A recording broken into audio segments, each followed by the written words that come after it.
In Western media, they keep talking about the Azovstal situation in the city of Mariupol as if it were an evacuation.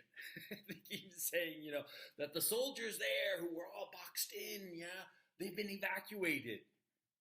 Well, if the definition of the word evacuation has been modified to mean the word surrender, then yeah, that would be accurate. It's so funny. In the Western media, they are just blatantly lying. I mean, just blatantly lying. They are saying that what happened in Azovstal, whereby all of these defenders who had been holed up for something like a month already, or a little bit longer perhaps, that they finally were evacuated. They surrendered. 3, 4 days ago, a little group of 10 men came out of the allegedly 2,000 men who are locked down there in the bowels of this facility, and they came out with a white flag. And these 10 represented the others who were severely wounded and who were running out of food and water. And they negotiated the terms of their surrender, and there were no terms. It was just basically, surrender. I mean, that's it. I'm sorry, I'm not laughing at these guys, but I mean, actually, I'm kind of laughing because it's a good thing that these men surrendered and will live and not die in the bowels of this horrible place for no purpose. And there was no purpose anymore to this for over a month because the Russian forces had captured Mariupol. Most people in the West don't seem to know that in Mariupol, reconstruction has already begun. The schools have reopened.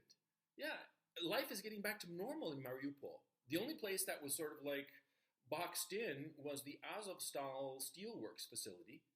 And the thing is, the Russians did not consider that dangerous because the few exits were all guarded.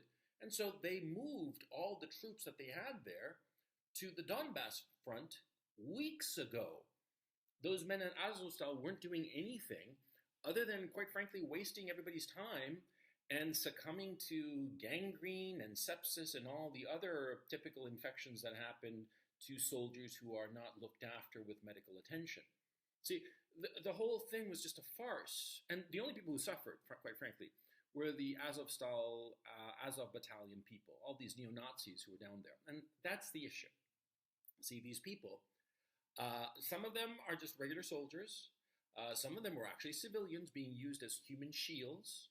Some of them were civilians who were neo-Nazis and were with the Azov battalion people.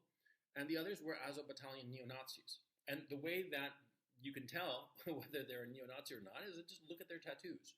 Yeah. Because the Azov people, the neo-Nazis, they have this habit of putting swastikas on their bodies in, with tattoos and such. Mm-hmm.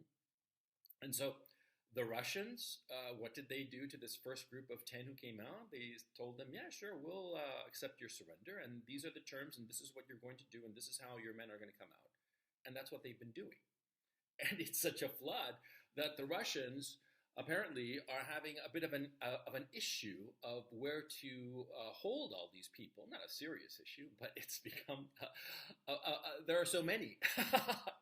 And the thing is, see, the Russians, as I have understood it from a lot of different Telegram channels that are talking about this, both Russian and Ukrainian, that when the people from Azovstal emerge, the Russians, first of all, search them very thoroughly, and then strip search them to find any tattoos on them, the neo-Nazi tattoos.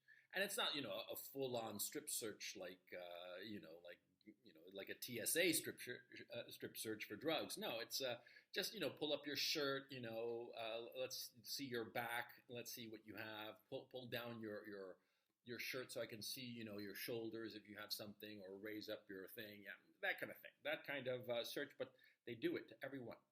And this is the filtration process, whereby if you're just a regular guy, not neo-Nazi, you go one way. And if you have neo-Nazi tattoos, you go another way. And all these people are being photographed, fingerprinted. They want to know who all of them are because the word is that they're planning on having trials against those who have committed human rights atrocities. And there are a lot of these people in Azovstal. But in the West, they're calling them freedom fighters. In the West, they're calling these goons, these thugs, these murderers, many of them. murderers and thieves. Because what do you think they were doing in Mariupol before this special military operation? They were abusing the populace, thieving, being criminals, because that's what they are. They're not even part of the regular army. They're part of the Ministry of the Interior of the Zelensky regime. And they operated with impunity in Mariupol because they considered everybody in Mariupol a Russian orc. And so these scumbags would abuse the population, steal from them, rape them, murder them. This happened. And the Russians, and especially the local people there, they want a measure of justice. And I certainly don't blame them. But in the West, they're calling these criminals freedom fighters. And they're calling what they did an evacuation. They said that this evacuation was ordered by Kiev and that this operation is successful. The level of bullshit, to quote a very famous line that I've quoted before, the bullshit piles up so fast you need wings to stay above it.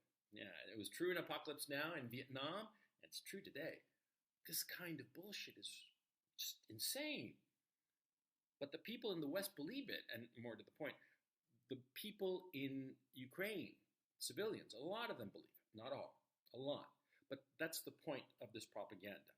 The point of this propaganda is to keep the morale up of the people in Ukraine, because the Zelensky regime is realizing that the morale is crumbling. And the propaganda, the bullshit, the lies that are being spread on television, I mean, I can see it here in Ukraine. I can't understand what they're saying because I don't speak Ukraine, but I can feel the vibe of it. It's bullshit. And you can feel the vibe of bullshit, and you can feel how they're trying to be extra cheerful about how things are really working out, but they're not. They're calling it an evacuation when it was a surrender. They're calling it a victory when it was a loss.